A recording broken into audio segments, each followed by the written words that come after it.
ശ്രീ മഹാദേവേ നമഃ.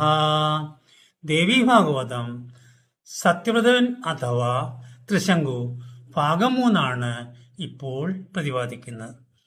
സത്യവതസ്തദാ ശബ്ദ പിശാചപ്തമാപ്തവാൻ തസ്മിന്നാശ്രമേ തസ്തൗ ദേവീ ഭക്തപരായണ.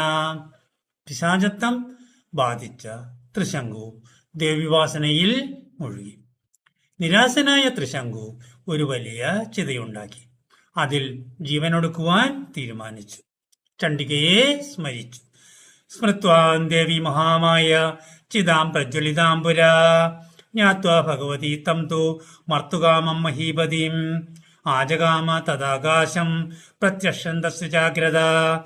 ആകാശത്ത് ദേവി ത്രിശങ്കുവിന് ദർശനം നൽകി. സാധു, നിരാശ വേണ്ട, നീ രാജാവാകും.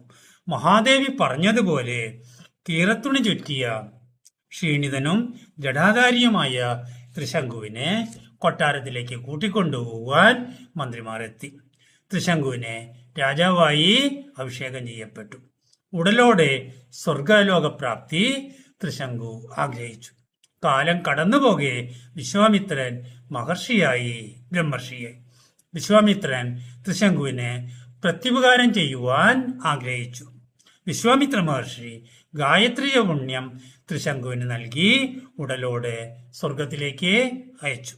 ദേവേന്ദ്രൻ തിരിച്ചയച്ചു. ഒരു പുത്തൻ സ്വർഗം ത്രിശങ്കുവിനായി നിർമ്മിക്കാൻ മഹർഷിയായ വിശ്വാമിത്രൻ തീരുമാനിക്കുന്നു. വിശ്വാമിത്രന്റെ തപോബലം മനസ്സിലായ ദേവേന്ദ്രൻ ത്രിശങ്കുവിന് സ്വർഗത്തിൽ സ്ഥാനം നൽകി.